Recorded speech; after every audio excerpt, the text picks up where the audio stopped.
talks a lot about place. We talk a lot about where you come from, where you want to go. Inevitably, though, as you all have shared overwhelmingly, the important things to young people and the important things to people in careers and the important things to me, because I was not that long ago that I was in your shoes, really have less to do with zip code and more to do with the impact that we have on our friends, our family, and the community in which we live. That's the story that I hope to share with you today. The second question that I'm going to ask, same link, in the next 5 years, I will. Now, I'll say this before you all get going. One, you have 3 different lines on your phone where you can enter things. There's 25 characters for each line. And the third thing is don't write any expletives in here. So in the next 5 years, I will, and that can be short and condensed. And people say, well, do you want the next 5 years for my career? Do you want the next 5, I'll be in college. A lot of people say it's totally up to you. Some people have said, I will be in the military. Some people have said, I will be in Kansas. Some people have said, I will be happier or more excited. It's totally up to you. In terms of what you use to fill in those, and you get to fill it in however you wish. And the words that you, in the next 5 years, I will McDonald's. See, there's always a clever one that comes in here. Be a mechanic, be out of the house, Navy. Someone entered too quickly. Football, graduate high school. I need to turn my head. Be in college, live alone. I will have a job. Have my own house, live in Ohio. We have some that are be happier. We have some move to North Carolina, either that or NC is either North Carolina, I learned, or Nebraska City. I'd recommend North Carolina if you're picking between the two. Own a business. So as these are coming in, and feel free to keep entering these. A lot of people entered college, major in pre-med. Location, not be in York. We'll talk about where you live and how that defines you. The reason that I ask people to do this in a way that's like this, that's pretty, I mean, it's pretty adventurous for me to give you all a free rein to control my slot away. It's because when I think about careers, when I think about the conversation that as I share my story with you today, everyone's path is going to look completely different. Everyone's. Some people, I'm not ignoring. There's some that have said here that they'll be happier. There's some that will said that they'll be poor, which if going to college is also on that list, those are directly correlated. But when we first started doing this, people said, well, let's give pre-filled answers. Like, let's give you 5 options to pick from, like I did in the first question.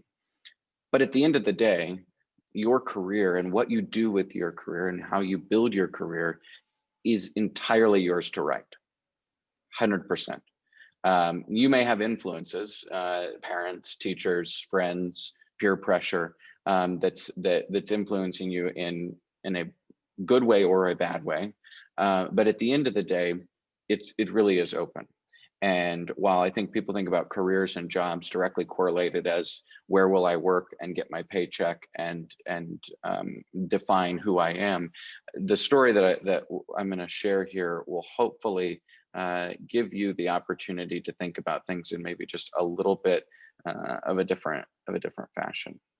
So thank you for participating in that. I'm done asking you questions through there, so you can either put your phones away or return to looking at social media while I continue our conversation today. But the thing that has become my passion is building a lasting impact on rural America.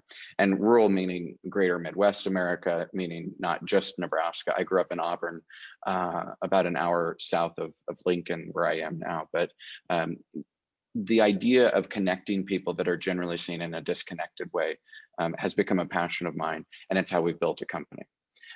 So our company, BCom, we're an agency for rural communities. And what we do, we work in an advertising and creative marketing space to help rural businesses and causes succeed and to thrive. So if you're interested in marketing or advertising or anything in the business space or entrepreneurship, I'd be happy to talk to you at greater length as well about what specifically each one of those careers looks like.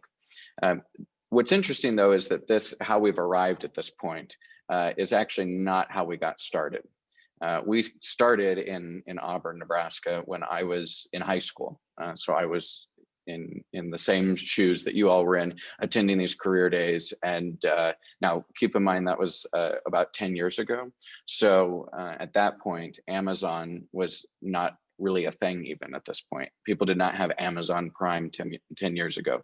Netflix was only a service that provided you with DVD rentals. They didn't provide you with streaming. Now they have, their own production company. And it's crazy to think about because I definitely consider myself probably closer in age to you all than maybe some of your teachers. And 10 years ago when our company was getting started, Netflix was like Blockbuster, and which you don't even probably know or have an interest in knowing about. But back in the day, you would go into a store and rent a movie, and then Netflix came along and completely demolished that industry. But that's not how we started. And I want to share with you one of the founding stories because I think it will relate to many of you as to how our company got started. And at the end of the day, it started with some people in rural Nebraska and southeast Nebraska that had a problem and needed a solution. And that's where this story begins. So in Auburn, population 3,500. I grew up, my parents lived in Auburn, so I was very well acclimated to what small town living was. I had an older sister. And one of the things that my parents taught me from an early age, and you all can probably relate to this particularly, I've found a lot of people that whose parents own businesses or whose parents farm or parents who need an extra hand every once in a while. My dad was a plumber. And so growing up, my first job was helping my dad in the summer in his plumbing and heating business, which I could make all sorts of jokes about that, but I'll save those for another day. What I started to recognize from an early age, though, was that people have needs and problems, and when someone's able to deliver a solution for them, you are able to make money doing that. And that's how my dad made money. That's how every other plumber makes money. That's how a lot of people make money. In our small town 10 years ago, there was no one in the community that understood or had an interest in understanding technology. And this was as simple as setting up a wireless router. This was as simple as helping people set up a new printer. These were not advanced problems. And so, at the time, when we were setting up this company, people were like, oh, this is some rocket science that's taking place. That wasn't the case. What we were doing is we were providing people with solutions to problems that they had. The problem being that if you had a computer that was broken, or if you had some sort of technology device that did not work and you needed help fixing it, your option was to drive 75 miles to Omaha or 75 miles to Lincoln, spend $200, $300, $400 in a service ticket, and then have to go back and forth, as you all have probably become familiar in some capacity. If you need to go into what's considered the place where the city is, or where the technology company was located. And so we literally started by making money off of providing people with computer repair services. That is a drastic difference from what we've evolved into today. But the starting factor was that there was a problem in the community, and we were there to help fix that problem. Now, most of our customers were in the age ranges of 55 to 90. Which generally is part of the course when people are having technical issues and need help solving them. And want to tell you just a little bit about one of our very first customers. And Mrs. Allen was one of our very first customers. Now, you probably all can relate to a Mrs. Allen. I wouldn't be surprised if someone here is related to or knows Mrs. Allen, because when I was growing up, everyone in Lincoln and Omaha and Auburn and Southeast Nebraska knew Mrs. Allen. But Mrs. Allen was one of our first customers. And when we started our company, she came in at about age 80. She was a teacher. She was my father's English teacher. She was also a substitute teacher when I was in school about 10 years ago. And as Mrs. Allen got older, her grandkids grew up, moved away, and she lost, some level of connectivity with them, obviously because they are, living their own lives. And Mrs. Allen, when we opened our first office in Auburn, again, the computer repair business, Mrs. Allen came in and said, I want to get, and this was a mind-blowing customer discovery for her. She said, I want to get on the internet because I want to be able to talk to my grandkids.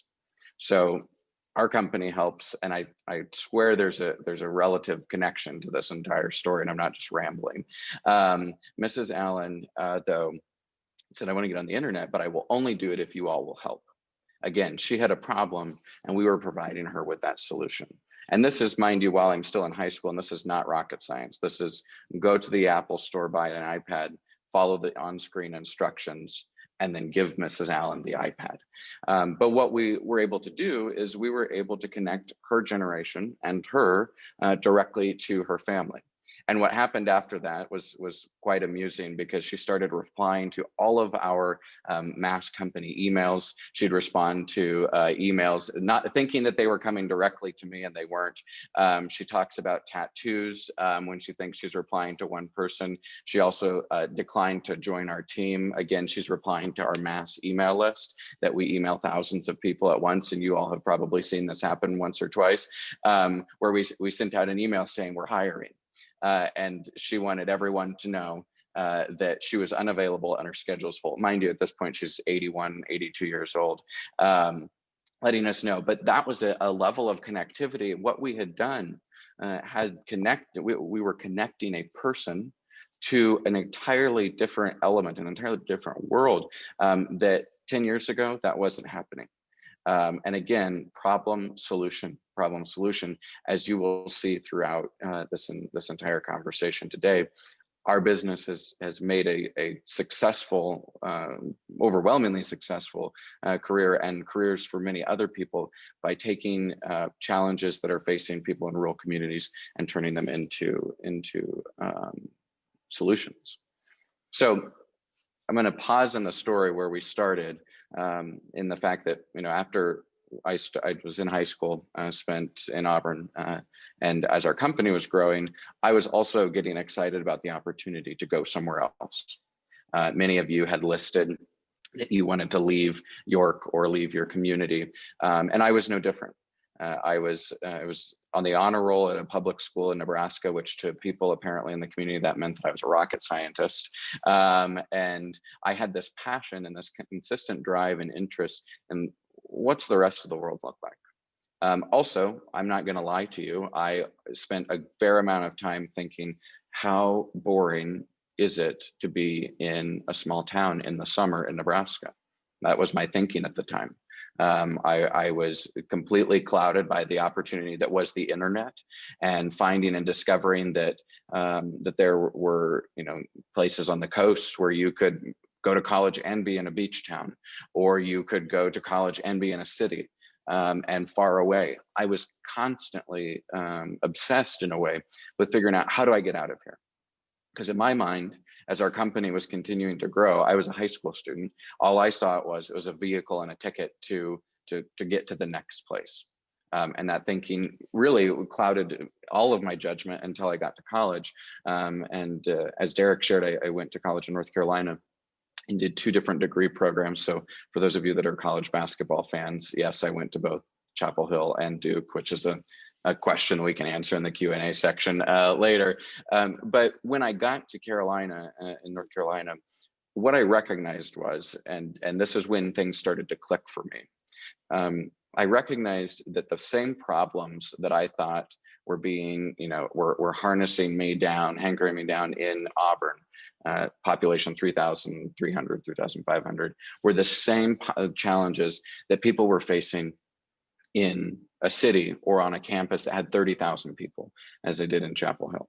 And I start to recognize very quickly that 1, the grass is greener on the other side, and 2, you have to find a career that you have a driving, burning passion for.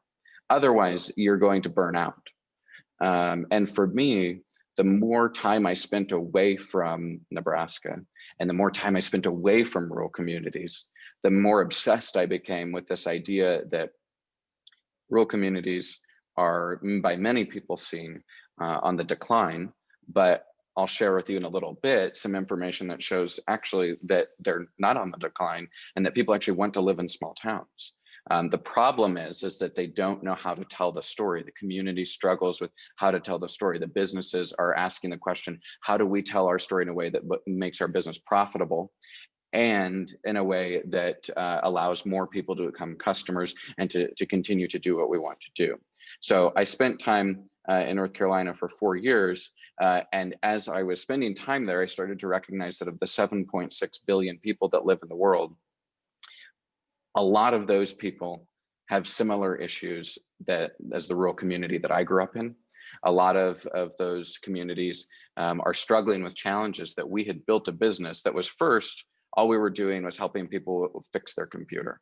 But it quickly became apparent that across the globe, there were rural communities and there were countries where there are largely rural dominated industries, agriculture, factory and machinery, that we're struggling to figure out as technology advances, how do they hang on? How do they not only hang on, but how do they succeed and how do they thrive? And so I've found myself digging down this rabbit hole of how do we become a digital marketing agency that specifically focuses on who we are. These are just a couple of pictures of some folks. In the middle is our COO on his family farm. On the left is Auburn, where I grew up. On the right is the family farm of another member of our team. And what I started to recognize, and this all ties back to the questions I asked you at the beginning. No one would have ever imagined that a rural computer repair business in Auburn, Nebraska would become, frankly, and this is not a bragging point, this is just a statement, a multinational digital agency that helps people solve some of the most challenging problems connecting with the people that they're trying to deliver their message to. And when we started to identify that, yeah, we recognize there are fewer things in a small town, but there's a greater level of connectivity.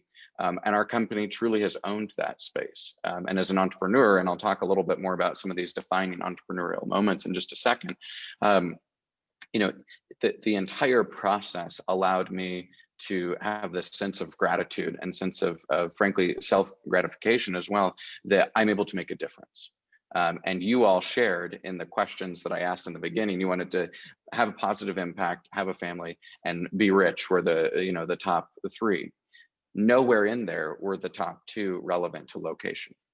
And we started to recognize that and build a company around how do we help people in rural America tell their story? How do we help both everything from a small flower shop in Auburn, Nebraska tell their story, all the way up to how do we help national organizations understand how to reach rural voters? And it's continued to grow, and it's allowed us to do a ton of different things that are really exciting. And the only reason that we're in this space, it's not because I started this in high school. It's not because I was relentless and worked 90 hours a week and still do for the most part. It's because we didn't ignore where we came from and we didn't apologize for it. I think a lot of people have this tendency to say, oh, yeah, I'm from a small town. And we recognize that that was very much so an asset. Something that made us a better person, and it makes our company a better place as well. So I'm not going to bore you with charts either the entire time, but I do want to share this this poll with you that Gallup, which if you all have done, I don't know if Gallup does surveys at the high school level, but I know as you go into college, I guarantee you, particularly if you go to the university here in Nebraska or in Lincoln, they do a ton of stuff with Gallup. But they asked folks, this is from 2019, they asked people where they would prefer to live. The only reason that I share this with you, because I remember being in high school when people would come in and give presentations with charts, and then that's when I would take my nap in the back of the room. But the only reason that I share this is because if you're sitting there wondering, is he just blowing smoke or is this true? You'll notice that on the far right, the age groups of where people want to live in rural areas, they would prefer to live there. Now, the follow-up in a rural community, the overwhelming winner of almost your age group, which was 18 to 29, was a suburb. But the second highest one, beating out a big city by 1 point, was living in a rural area. Now, the question is not, do you live in a rural area? The question is, where would you prefer to live? And what this study uncovered was that many, many people want to live in a rural area with a couple of conditions. One, you have access to stable, consistent internet. Two, you're in close proximity to a city so that if you want to go to the city, you can. And three, the modern amenities that we think of as pop culture, a coffee shop, a gym, a movie theater. People want those things to exist in their communities. And oftentimes in rural communities, they don't exist, or they do exist and the community doesn't share that they exist. And as a result, people that are looking for a place to live, they immediately write off rural America in doing so. I'm done with charts. That's just my point in telling you that it's true that people have an interest nationally in living in the place where many of us, probably, if you were like me when I was 15, 16, 17, 18, I was like, well, no one's going to move back here. But that's not the case. As technology has allowed us, and particularly in 2020, Zoom has made it very clear that we can work and play from really anywhere and have a positive impact on our community. So I want to share with you a couple of things about entrepreneurship, and then the defining moments of my career to date, and share them in a way that hopefully relates back to you, and then take questions. So if you have questions as they come in, feel free to place them down in the bottom as well. And then, like I said, we'll do live questions too. But people ask a lot, and I talk a lot about entrepreneurship. And a lot of times people will say, well, entrepreneurship and small business ownership is the same thing. In some cases they are, but in many, many different directions, they are not. And I want to give you a couple of examples. One, this fine, intelligent person from Harvard Business School that I stole this quote from says that entrepreneurship is the pursuit of opportunity beyond resources controlled, which is a bunch of mumbo jumbo to say that entrepreneurs and people that like solving problems and don't have definitive answers, those are people that thrive well in an entrepreneurial environment.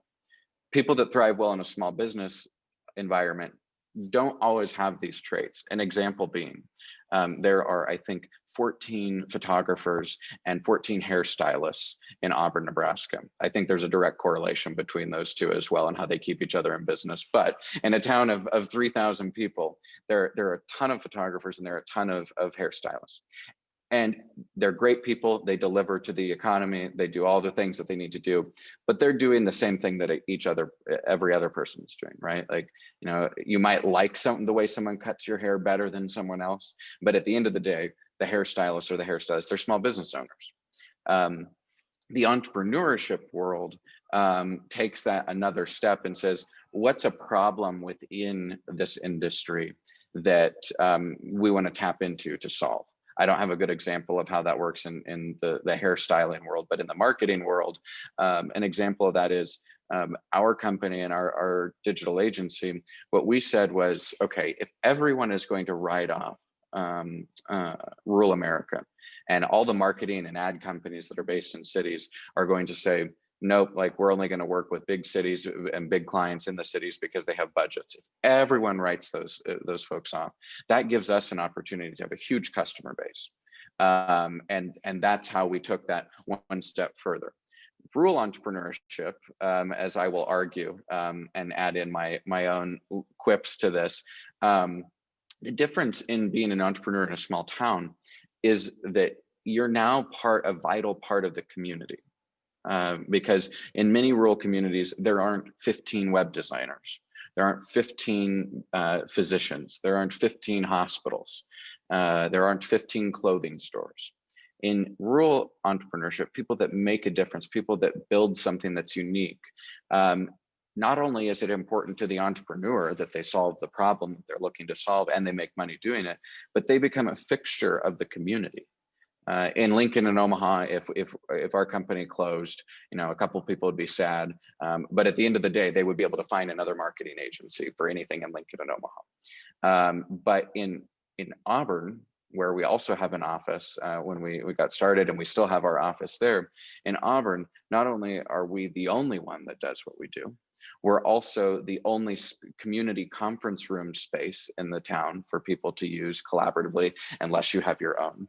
And we provide people with jobs in that community that if we close, there's not an immediate replacement for those people and those jobs. So it's community vital, and that's the difference in being a rural entrepreneur. Is you have to struggle to figure out, and it is a struggle to figure out, how do you deliver an impact that's both sustainable and can keep going well into the future, while also recognizing that you're going up against some pretty bad odds.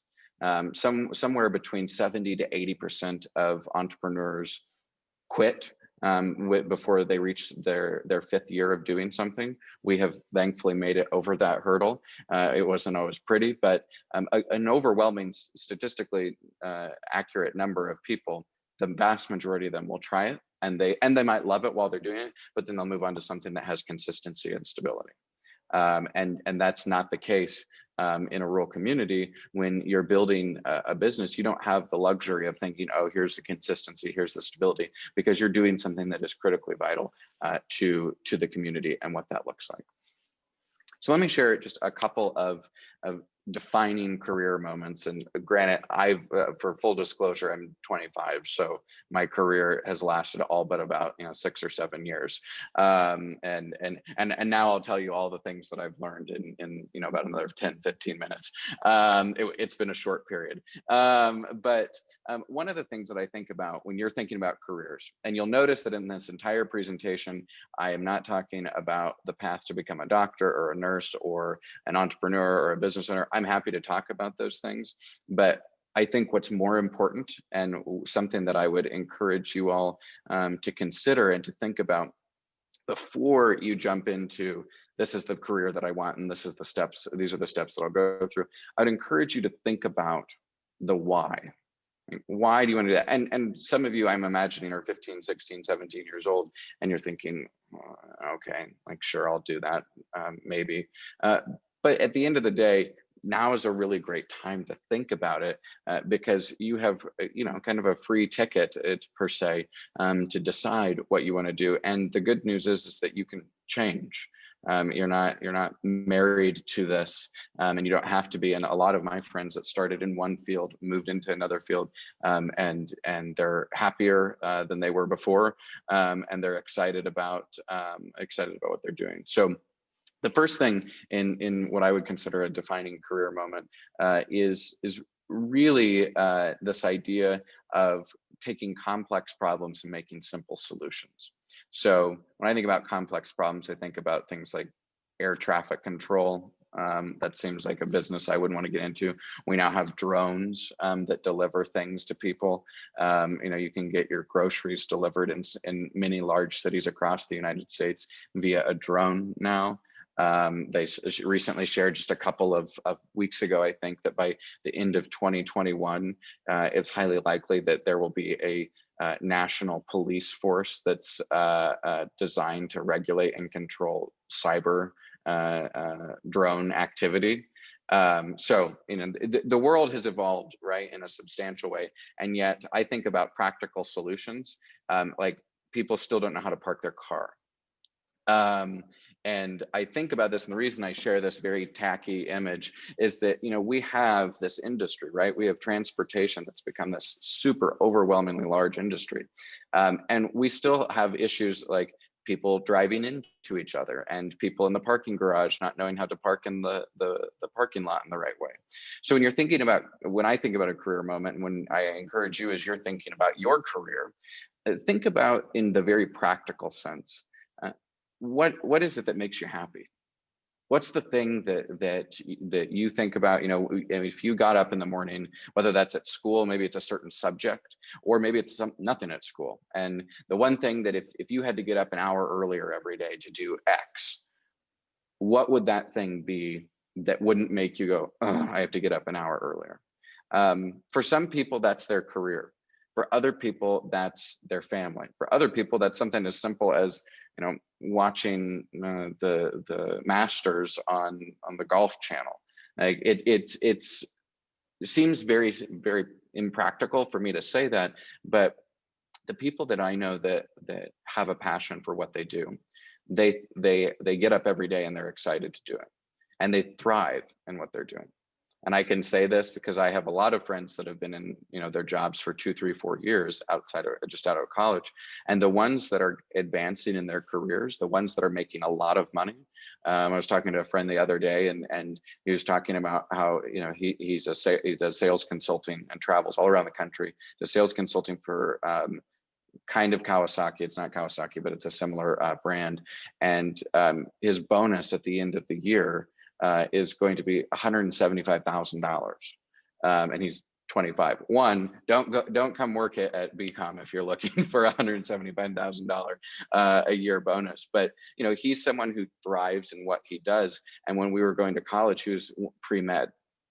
He wanted to go to medical school because that was the path that was cut out for him, and that's what his parents did, and that's what he wanted to do.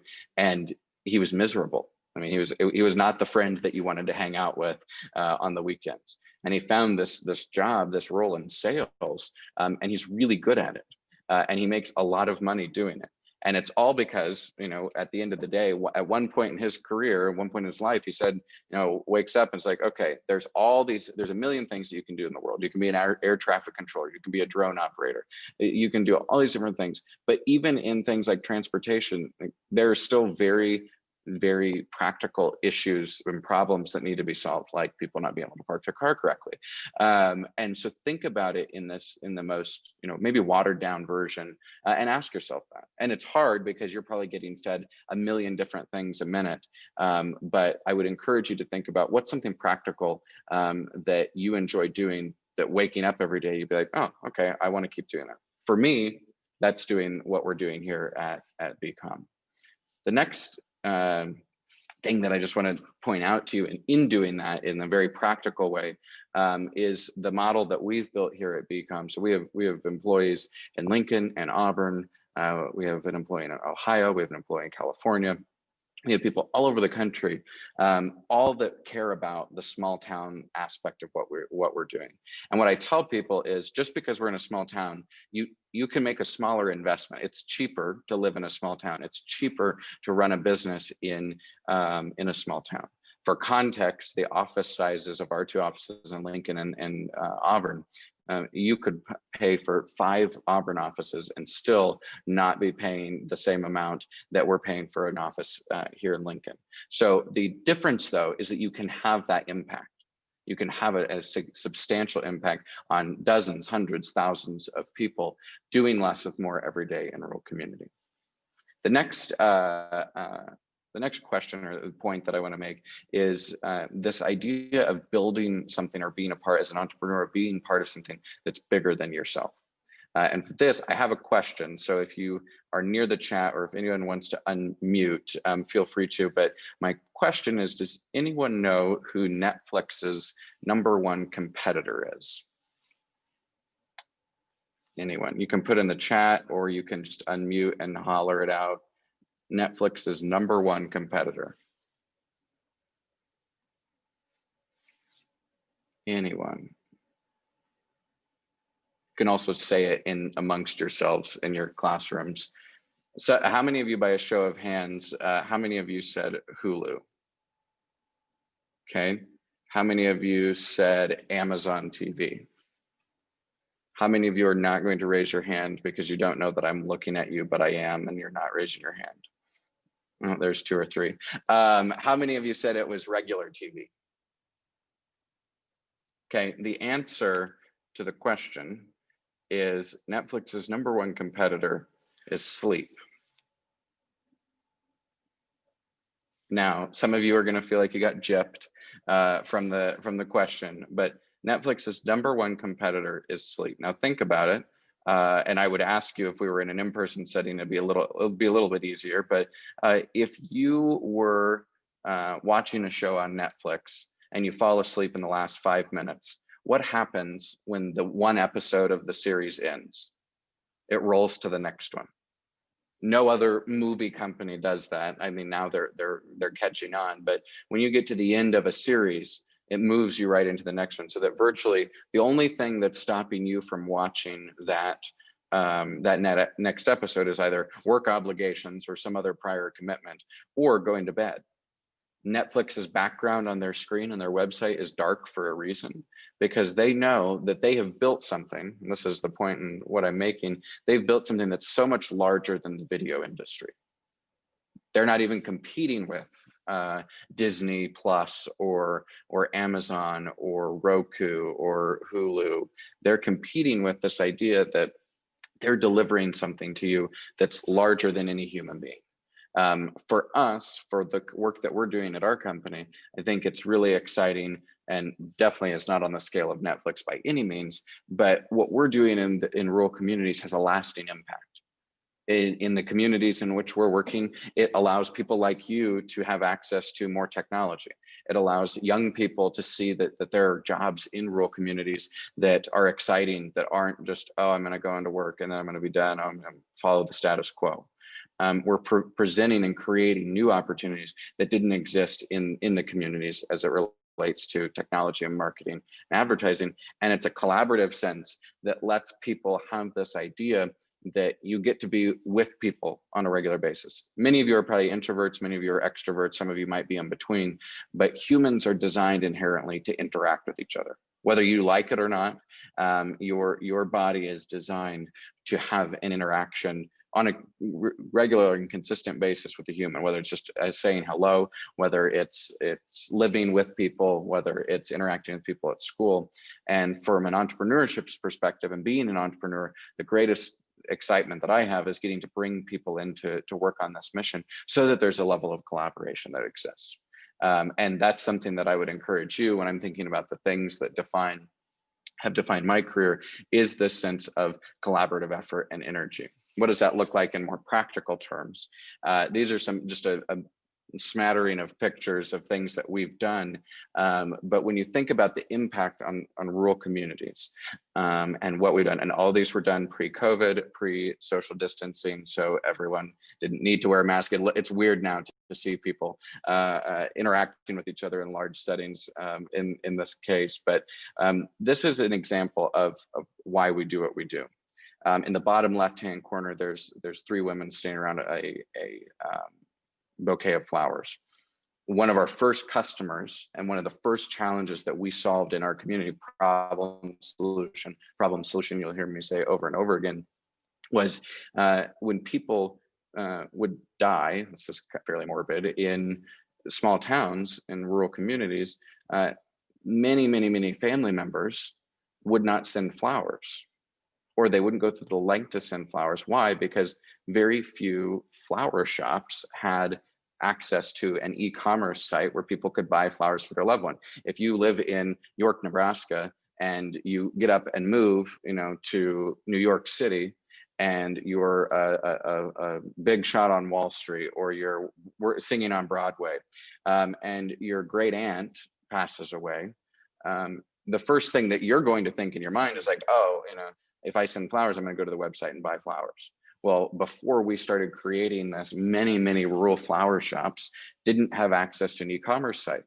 Now we are allowing people to connect to their loved ones, to grieve in a way that seems normal in 2020. Like, yeah, there's a website, you go buy flowers, that's it. Obituaries are all online now. All of those things that didn't exist 10 years ago. A great example of how we helped small businesses connect to a larger customer base. The top right and the bottom right are examples of coding classes, free coding classes that we held for community members. And you'll notice these people are not 25 years old. The people in the top right are definitely not 25 years old. But what we realized was that people want to learn. They want to know, they're curious about what's new. Now, the immediate reaction in small towns is to be like, no, I don't, that's new. I don't want to be involved in that. But what we did was we brought people in. We trained people on how to use technology. We trained them. We also did introductory coding classes. In the bottom right-hand corner, the gentleman on the far right was the mayor of Auburn at the time. And we went to a couple of different events, and I told him, I said, I want you to understand the value of what our company does. So we're going to host these coding classes so that you can learn how to program and understand what we're doing. And the top left-hand corner is our interns from last year. Now, yes, the top left-hand corner is our interns. You'll notice that one gentleman might look like, your grandfather. But one of the things that we have done at our company that has been really important to my career is bridging the gap between generations. Oftentimes people see, once you get to 50, people start asking you questions like, oh, when are you going to retire? What's the end look like? It's like, oh, I didn't know that they were dead. But in the process, what we've recognized is that we learn a lot from people that have gone a lot further in life than we have. And I would encourage you all to ask your grandparents, the guy that lives down the street, someone that you see. Obviously it's a little bit more difficult now due to COVID, but we brought in a senior intern last year who's literally celebrated his 80th birthday in our office. And what happened, and these are two college students sitting next to him, what happened though was something really exciting that built a relationship with these people, but also our company is so much better because we've learned from someone who has had more experience than we have, even in a short period of time.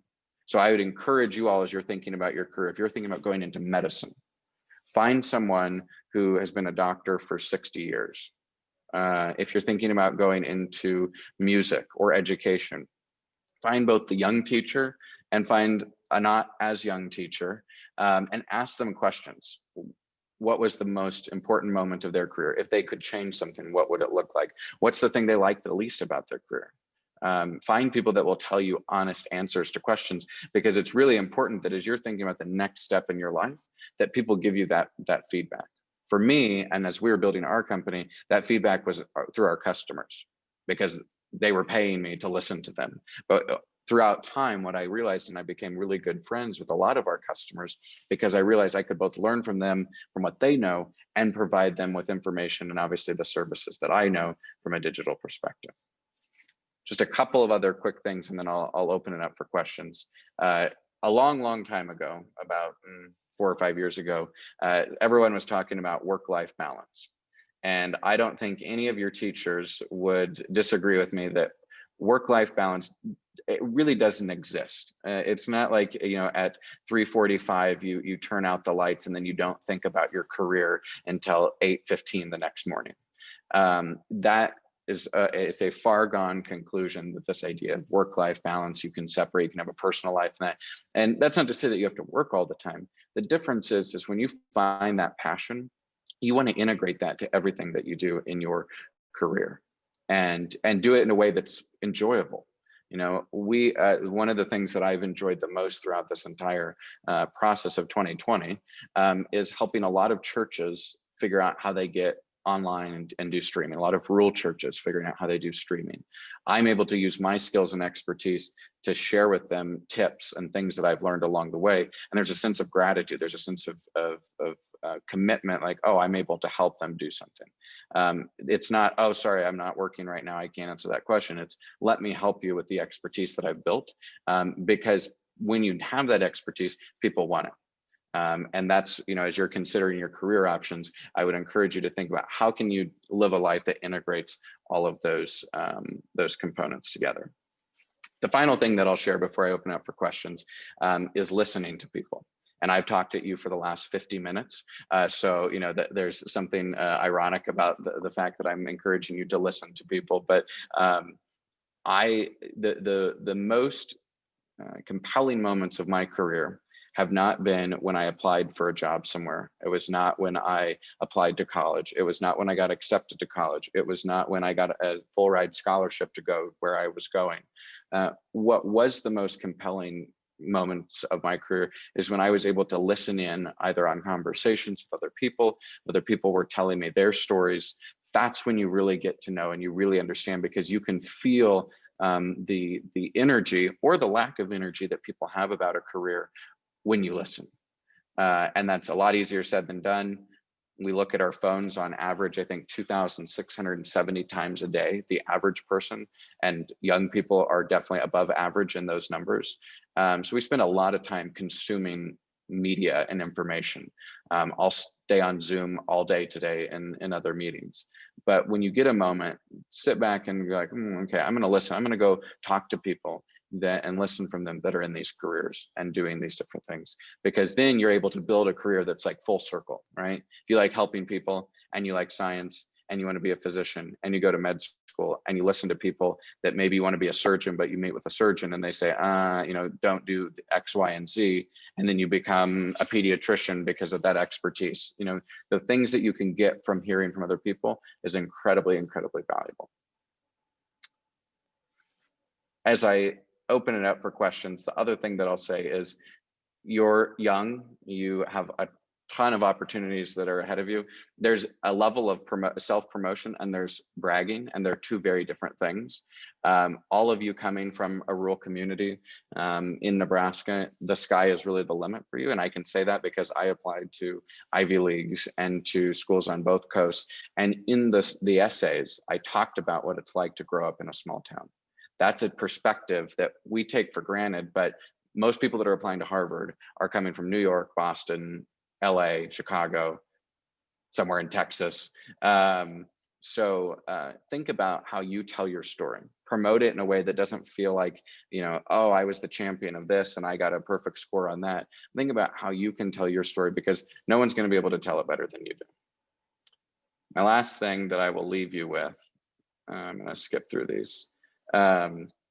That's the word chart from earlier. The last thing that I will leave you with is tying it all back to the beginning of my story about Mrs. Allen and the wonderful person that was our first customer. So about a year ago, Mrs. Allen passed away, and she was a wonderful, wonderful person. She developed quickly a fairly aggressive cancer, and it was clear that she was terminal. And to me, the most gratifying moment in my career was the email conversations that I'd had with Mrs. Allen in the last couple of days that she was alive. And these are conversations that I would have never had our company not started, had our company not been created. And I asked her in the very last email that I sent her about a year ago, I said, do you have any, she always had advice. And I said, Mrs. Allen, do you have any advice for me, knowing that she was going to be passing fairly soon. And I share this not because it's a morbid story or to make anyone cry, but the last message that she sent me, which to me was career gratification, and it was also, this is why we do what we do, was this. The next day, Mrs. Allen passed away peacefully in her sleep. She's our first customer. She's my favorite customer. Don't tell any of all of our other ones that. But that to me was this full circle idea that you can make a career literally out of anything. Some small, nerdy, rural Nebraska kid named Brent that started a computer repair business at age 12 that evolved it into the national company that it is today. And you still have the same core mission. The principles that we started on are the same as they were when I was 12, when I started doing this to where we are today. So with that, I think we might have some questions and I will answer them in the chat here, and would love if you want to ask a question in person, feel free to do that as well. A question from Matt. What is your advice to a young person wanting to start a business who needs capital to get it off the ground? Right, so capital, and I don't want to over explain things, but you have to have money to start a company, or you have to have something to start a company. In our case, we started and what in the industry we call bootstrapping, which basically means you don't take investments, you don't go to the bank and get a loan, you work. You maybe take on a little bit of debt in the beginning, and then you pay yourself back, and then you keep investing into the business. So at BCom, we don't have investors. I'm the owner of the company, and we don't have debt. And that's a great place to be, because a lot of businesses, including big businesses that you wouldn't think of, have debt. But we didn't need that capital to get started, because we started literally off of a computer that I already had, and then we just kept growing. To get the capital that you need to get off the ground, though, and entrepreneurship, there's a million different things that you can do in this space, right? You can literally any industry, there can be an entrepreneur in medicine, in science, in music, in agriculture and farming. One suggestion is to look at grants that many states and communities give, even local economic development groups. Many of them have grants that will say, hey, if you want to start a business in this community, we'll help you get off the ground. You're not gonna get $1 million from people. If you are, let me know where that grant is. I'd like to apply for it. But the people in your community are the first ones that I would go to. People that can benefit from whatever you're creating. If you're creating something that's an ag tech product that would benefit farmers, go to 5 farmers in town and say, hey, if you invest $5,000 into this, this is what we're going to do, X, Y, and Z. This is the output, and you'll get X percentage of it.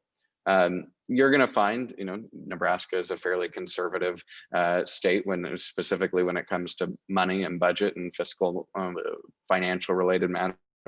But you'll find a lot of people that will tell you no, and you might find one person that tells you yes, and that person will probably be the person that rides that out with you for the entire business that you create. The other thing that I recommend is friends and family are great if you know that you can pay them back.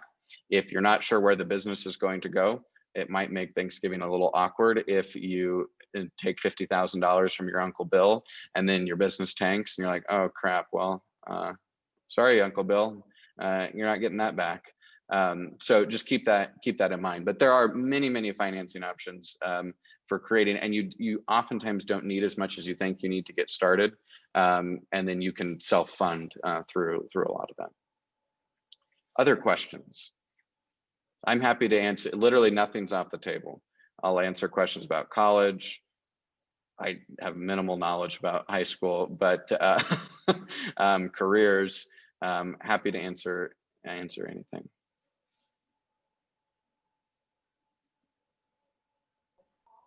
One question that I had for you, you touched on it a little bit, but maybe what are some strengths of living and developing an entrepreneurship in rural America? Yeah, I think one of the biggest strengths is and the opportunity that exists is you get to see the impact that you make on people and someone's everyday life. For us, seeing the number of people, and it's sometimes I think we overlook it, but the ability for a small town business to connect to customers that are across the state gives them an opportunity to make more money. They make more money, they buy a new house. They're in a small town, you see them buy a new house. You know that you help contribute to that. If you're doing something in the medical world, if you do something that helps and benefits people, you see that direct impact. That can have a negative effect. I think some people are like, well, I don't want people to know my business. And that's totally fair, 100%. But I think that one of the greatest strengths and opportunities is that you get to see that impact directly. The second one is you have an opportunity to also build an industry. Right. So we are the tech industry in Auburn, Nebraska. And while it seems tacky and maybe like we're overinflating it, what we're doing is we're signaling to other companies that might be interested in starting a business that there is a level of interest in the community to have a tech-based business. And you get to have a direct impact on that. Brian asked a question, how necessary is college? And this is like the loaded question of every time I do this, someone asks a similar question. So I went to college, I graduated college. I was very grateful and thankful to have a full ride. And if anyone likes scholarships and things like that, my email, I think, is still on the screen. I'm happy to give you suggestions, because it was my objective when I applied to school. I grew up in a middle-class family. I didn't have millions of dollars. I didn't have a rich relative that was going to pay for my college. My parents said, you got to pay for college on your own. You're smart, keep your grades up in high school and you'll get a scholarship. So I made it my life's objective to make as much money through scholarships as I possibly could, and did so. I think as it relates to college, the thing that I benefited from the most was the level of open-mindedness and the network that I built, the people that I met, the professors that were leaders in the industry in which I wanted to go into. There are careers, though, and I would be lying to you. I mean, we made our first payroll before I had a college degree. So just to say that it's necessary for any career, I think is very specific to that career. My suggestion would be, though, that people consider it, if for no other reason, then it gives you an opportunity to see and meet new, different people in a way that's still safe. Once you get out of college, you got to figure out how to eat, where you're going to sleep, if you're going to have a family, how you're going to pay for your family. There's expectations in adulthood, and going to college, whether it's for an 18-month program, a 2-year program, or a 4-year program, it gives you another 4 years to literally reset every year. If you're like, I'm going to do psychology for the first year and then you hate it, you want to go into business or you want to go into science or something like that, every year, every semester, you have an opportunity to reset. I don't regret going to college. There were moments where I did, but I do think that to be competitive in the job marketplace, now you have to have either college education or some really great experience that you can use on your resume. And most of the times you get that experience via a college degree. Other questions?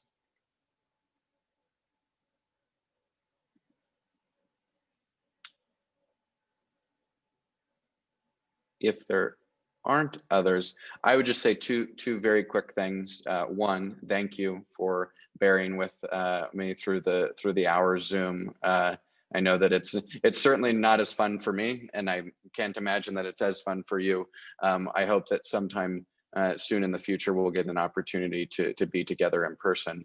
And the second thing is, I told a lot of stories in an hour, and the reason that I did that was because I think oftentimes people hear keynote speakers talk about these pie in the sky philosophies that they're great. I can come up with 5 lines of like motivational speeches I'd want tattooed around my neck. But the thing that I think is important for you all is that the relationships that you have with people can literally change the entire trajectory of your life. Like, I didn't anticipate I would do this. This isn't what I thought I'd do. I thought I thought it was going to be everything from a pharmacist to a doctor to an FBI agent to a politician to, the one thing I wasn't going to be was take over my dad's plumbing business. That was not on my to-do list. But the people that I met, and I remember being 15, 16, 17 and people telling me this, and I was like, oh, okay. But those relationships that you build with people, that's how people advance in careers. That's how people, when you're wondering, how did so-and-so get to X, Y, and Z spots? I have friends of mine that were in the right place at the right time, and now they're on TV. I have friends that are on Forbes lists. And I also have friends that are not on any list that are making just as meaningful of an impact in their communities. But it's those relationships that matter. And I hope in today's conversation that was, unfortunately in the Zoom world, but I hope that you see and maybe could relate to one of those stories, whether it was through Mrs. Allen or whether it was through the way that we started our company, of how you can really make an opportunity out of almost quite literally anything. And if I can be helpful in your pursuit for whatever that might be, even if it's as simple as suggestions on where I looked at going to college. I looked at college going in state and out of state, but I also know a bunch of people that are in other careers that aren't marketing and entrepreneurship related. I would be more than happy to help you because a lot of people have helped me get to where I am today. And the least I can do is pay it forward to many of you. All right. Well, no further questions. Thank you, Brent, for your time today. I appreciate you Sure. getting on with us and everything like that. And thank you to the classrooms for participating and being a part and listening and everything like that. So once again, thank you, Brent, and I'll let You bet. everybody get back to their day. So thanks, everyone. Take care.